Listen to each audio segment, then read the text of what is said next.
Et bonjour à tous, c'est Kangaus Igilu. Je voulais faire une petite vidéo pour vous parler des États-Unis et puis les États-Unis qui souvent en montrent la voie pour vous montrer un peu ce qu'il en est en fait du monde des Pokémon aux États-Unis. Et on comprend que chez nous en France, on est très en retard par rapport à eux en termes de développement du marché avec plein d'outils que eux ont déjà et que chez nous on est un peu en retard, que ce soit au niveau des sites web, des chaînes YouTube, des propositions qui sont faites aux gens. Et moi, je m'attends à ce que tout ça arrive dans les 10 ans chez nous, et ça donne un peu une bonne idée de l'adoption, en fait, sûrement à venir, du Pokémon comme étant un actif bien identifié, comme étant un actif de réserve, avec des marchés qui sont profonds, liquides. Et voilà, là, on est sur le site, la référence aux États-Unis, qui est TCG Player.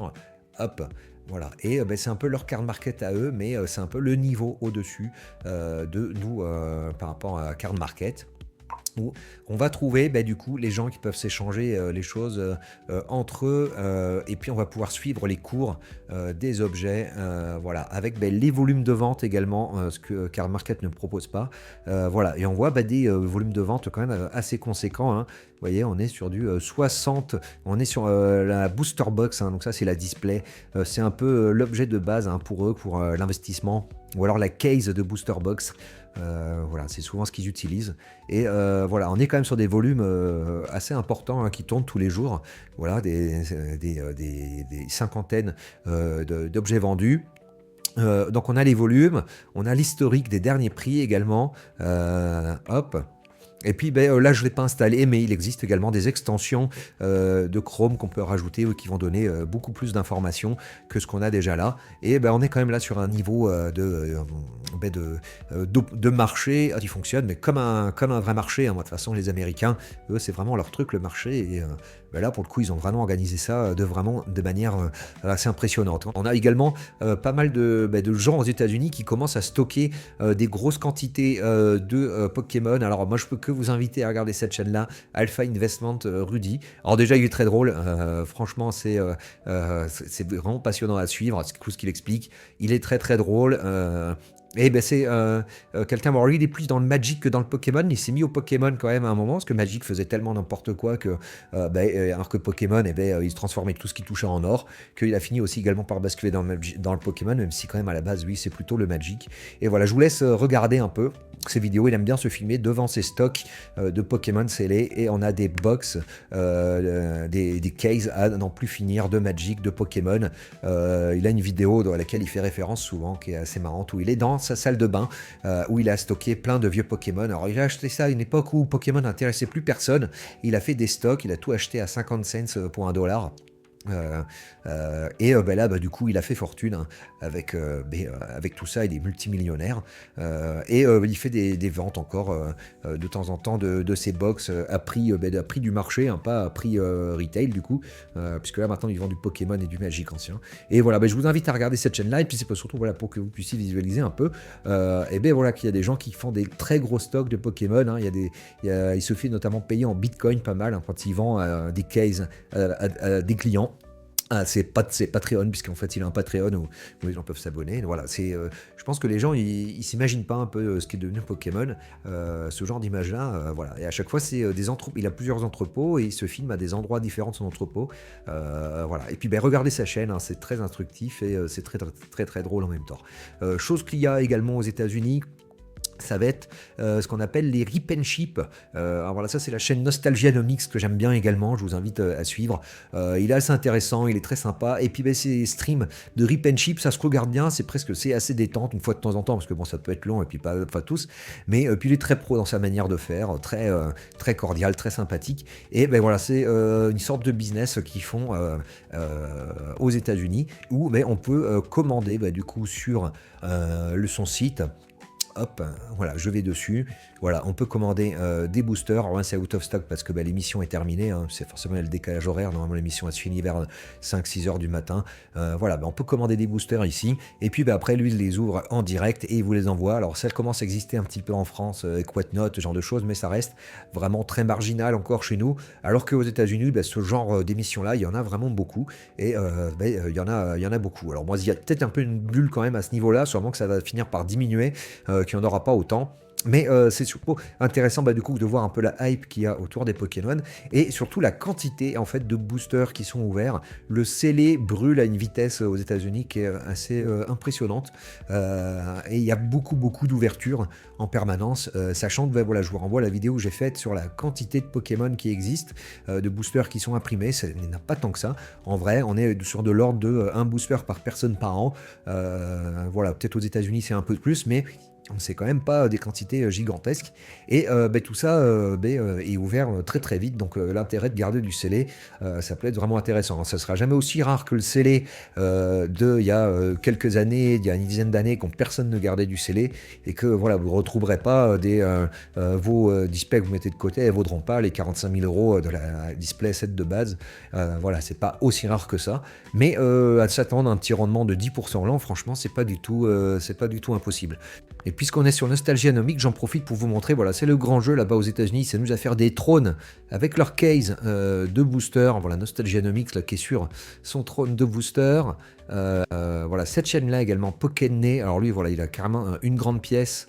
Voilà, et on le voit sur son trône ici dans la miniature. Alors voilà, il y a plusieurs chaînes comme ça, j'en ai recensé au moins 4 ou 5 où ils flexent comme ça devant leur boîte de Pokémon avec des quantités vraiment impressionnantes.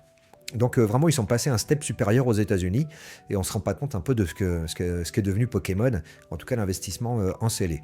Voilà, je terminais cette vidéo avec un extrait d'une vidéo de Rudy de Alpha Investment que je trouve vraiment très intéressante, où il parle des courbes et d'évolution des prix des différentes séries Pokémon dans le temps. Il parle de la manière dont ça s'est passé il y a quelques années, au moment où c'était vraiment le bear market et le genre de rendement qu'ils avaient obtenu à l'époque, et puis comment ça se passe aujourd'hui, maintenant qu'on est plus dans la hype, avec ce qu'il appelle la règle d'or de Rudy, The Golden Rule. C'est très intéressant. Alors je garde quand même à l'esprit que c'est un ancien acteur de la finance qui bossait chez Merrill Lynch, et donc boulot était de vendre des placements aux gens, hein, donc c'est quand même à la base, c'est un vendeur, et puis son job quand même c'est de vendre des booster box à ses Patreons, mais globalement quand même sur le fond il a raison. Les datas lui donnent raison. Par contre voilà, moi je mets ça quand même sous côté le fait que les Pokémon n'ont fait que monter depuis le début. Moi je mets quand même ça sur le fait que le marché est en phase d'accumulation, hein. Je vous renvoie sur la vidéo que j'ai faite récemment sur le fait d'investir en Pokémon quand on a plus de 40 ans, hein, sur le fait que c'est un marché de collection qui est encore en phase d'accumulation. Le jour où le marché va commencer à désaccumuler de la collection, là ça va être différent. Mais depuis 30 ans, les gens accumulent du Pokémon, ce qui fait que du coup la rareté est croissante. Et voilà, je vous termine cette vidéo avec du coup cet extrait de Rudy, et puis moi je peux que vous inciter à suivre sa chaîne. Voilà, c'était Kangaisu Gilu, à bientôt. SVO1 base, SVO2 Paldea, SVO3 Char Lizard on a Grill, SVO4 Paradox. All these that were terrible, that people didn't hoard in the basement with the hats and the squirting, they're the ones right now with the opportunity. They're the ones that have aged, and they're the ones that may still be on the old curve from the previous young lady. The new curve is the new stuff. The other one still may be on the older curve because maybe no one believed in it, and now it's a panic to catch up, panic of disco, right? So you got to remember this stuff when you're navigating, when you're listening, when you're paying attention. You know, the rip and ship era of all these YouTubers and people. It's a whole new ecosystem of what people or everyone's trying to predict the next thing. Me, I just don't give a shit. I just like to make videos, have fun with you guys, because I know eventually the golden rule exists. And just so you know, everybody, I'm glad you asked, Princess. The golden rule. Do you know what the golden rule is? This is the golden rule. I take this marker that's been here for 5 years. I come over here, and the golden rule. We start here. We end here. Now here comes the shit that's going to blow your mind. I'm going to put a line between both of these ball sacks I just drew. Ready? Ready? This is the golden rule. Ball number 1. Ball number 2. What do you notice? The line starts in the lower left, it ends on the top right, and it's done that since Pokemon started in the late 90s. And because the golden rule has never been broken, that line with those 2 balls have held strong through every single 2008, 2020, every bear market, 2017, 2018. Hell, it held back in the day with sun and moon, XY, black and white, furious fists on your face. It doesn't matter. It doesn't matter. It has one of the fewest things in history that has 100% success rate. There is nothing in corporate finance, Wall Street, real estate, bonds, nothing I have ever done in the history of my life has gone on for 25 years. And every single booster box released has held that pattern. It's never happened in anything in my life except this. Now, is the next 25 years going to be the same? I have no idea. But I can tell you one thing. The probability that almost everything, if not everything, maintains future performance based on past performance, the odds are very favorable. There is no G-word guarantee in this world. But when I see stuff like that, and I say, well, how many sets of Pokemon exist? Oh, wow, what, 20, 30, 40, 50, 60 sets? And I go back, and I sit back in time, and I go, how many of those sets today, just right now, how many of them are cheaper than what they were at release? How many are cheaper than the original $80, $90, $70 old price? Give me one example of a Pokemon booster box that is lower than when it was when it started. I can't say that with Magic. I can't say it with anything else. This is one of the few things in life that somehow, in some flat earth reptilian space where Pluto is still a planet, I don't know how many galaxies, how many multiverses, somehow the two balls, the line going that direction, it still holds true. And that to me is one of the most mind-bending, surreal, dumb, stupid, idiotic things I've ever encountered in my financial life. Like, I don't want to believe that because it goes against everything that my financial, autistic, Asperger brain of Rudy believes in. It's just who I am. Who it is, I'm born with it, is what it is. I've always been wired that way. It's just who I am. And this bothers me. It's a kink. It's a quirk. It's a distortion in the multiverse. And yet for some reason, that holds true. Not with a high probability, not with a certain amount of standard deviations and a certain amount of 99%, 96%. No, it holds true 100% of the time, which is not supposed to be real. So now, what actually changes, Rudy? The change that we have is the curves. And people's reaction and how you feel as you watch this video is going to be dependent on how you ride the curves. So that's where it gets weird. You know why that gets even more weird? It gets more weird because